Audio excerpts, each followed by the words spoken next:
Prohibited format that's not allowed on Facebook. And if you are a new content creator, and this video is for you.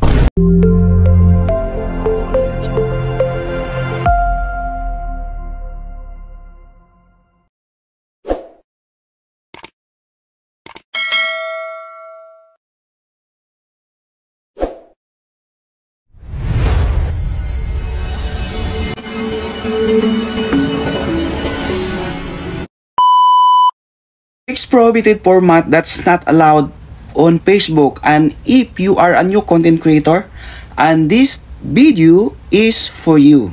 Yes, this video guys is for you if you are a new content creator. This video cannot upload here in Facebook if you want to monetize. Just guys, listen carefully. If you want to monetize in Facebook tools, the first one is not allowed is static image. So what is that? Static images. So guys, listen carefully. This is just a picture, then you make reels video. This is not allowed. Sometimes you have been applying with the music background. So guys, if you aware this one, this is not allowed. That be a reason to be blocked to invited you in Facebook monetization. I hope you will be aware if you are a new content creator. So it's one of the reason why you until now you are not yet invited to the tools of Facebook. So the second one, what is that? Is the static videos. So what is the static videos? Conveys to a subject barely moving, then one of the moving are description only or just a text, post or say that reels. So with picture, then they have the text post moving only. It's not allowed. It contains that video. Okay, that's not allowed. And the third one guys is the looping videos. So what is that? The looping videos, that video, those content of reels video, that shorts video, then you make your replay and again. So it means a short video, then you make it long.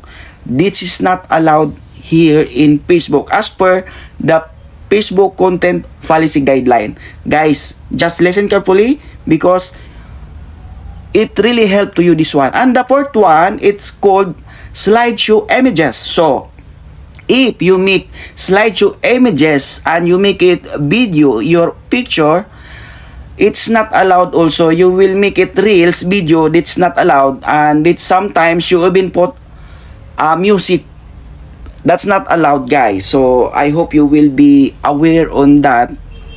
Here in Facebook, it is not allowed and it's against to the content policy guideline in Facebook. Okay, and this is the included to the 6 prohibited format. So I hope you understand that cannot be loaded with just content here to Facebook. This is the 5th one guys, that which is not allowed, one called embedded ads, or those content that you put filled ads below to pretend look like some ads. So guys, this one, it sounds like commercial or ads. That's not even possible here in Facebook because it's, you know, some people are, it seems like what we call this one, it seems like we are cheating the one who are advertise the brand, because you know those people are paying on Facebook to advertise their brand. So this is one is not allowed also. Okay, and this is the number 6, the text montages. So what is that? The placement or overlaid text or description in your videos or content, which is should not be we put this description. Yeah, listen carefully guys, this description or caption it until the end. So meaning to say, this is static in policy Facebook, that's not allowed.